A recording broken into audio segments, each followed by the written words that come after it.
Hello, I'm Dana Cowley, and welcome to Charter Local Edition Northwest in Medford. My guest today is Dennis Roller. He's the councilor with the City of Grants Pass. Thank you for joining us, Sure. Dennis. Glad to be You have, here. like many communities, a problem with aging infrastructure and your water system. Yes, we have an 85-year-old water system, water plant, I should say. The whole system's not 85 years old, but the plant is.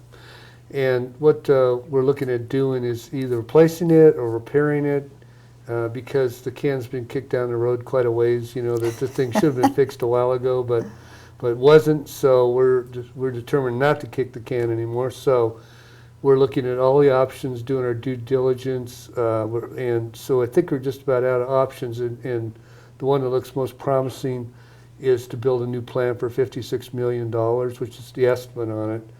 And but we're looking at new sites possible and new technology, you know, as far as the treating the water faster, you know, to reduce our costs in as many ways as we can.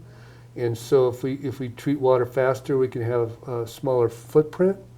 You know, we can make a smaller plant, and then if we need to, add on later to it or something like that. Oh. So we're working with that.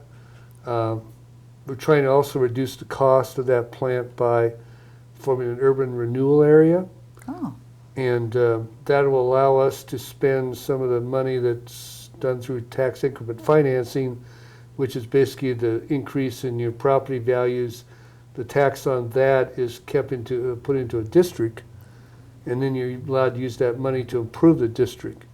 And so we can use like 18%, 20% of that money that's collected for the water plant, because 18% of our population or 18% of our area is taken in by the urban renewal area.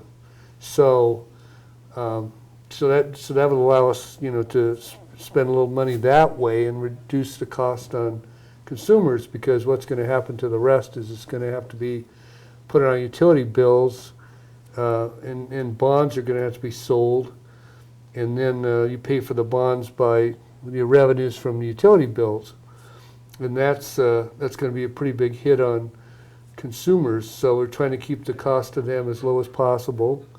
At the same time, we're also expanding our wastewater plant.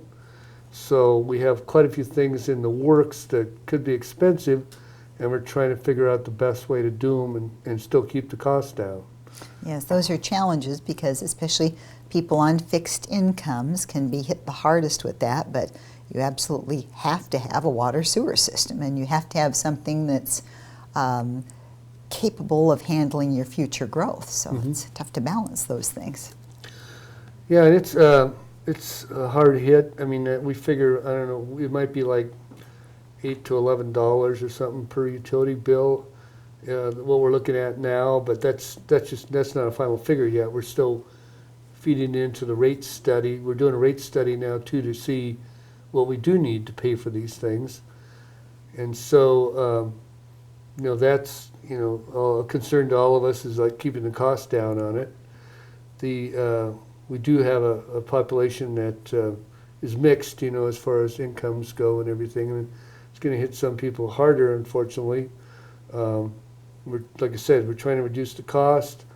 The wastewater plant, I think we're in pretty good shape for, because we've saved up money for it, and but we still have to put some on utility bills, but we're in pretty good shape for that.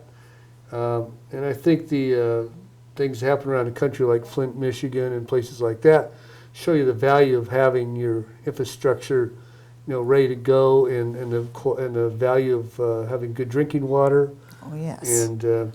And so you don't want to get into a problem like I know that a city close to us, Gold Hill, has had a problem because they broke a main pipe and they had to boil our water for about 2 weeks. Oh, yeah, that's So hard on the citizens. yeah, you don't want that to happen, and so you want to make sure that your plant's going to be as good as possible and in good shape and producing water that meets the standards. So, and enough of it to provide for some growth.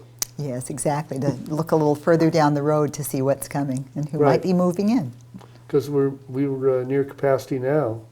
Not to mention we have, like I said, an 80-year-old plant. So we have to start thinking ahead, what's going to happen. Well, in these newer technologies, Southern Oregon is really coming on when it comes to new technologies, new businesses, and so this is right in step with that. Mm-hmm. All right. Well, thank you so much for joining us. We appreciate you being here and bringing us up to date. Having me. And we appreciate you watching. I'm Dana Cowley, and this is Charter Local Edition Northwest in Medford, Oregon.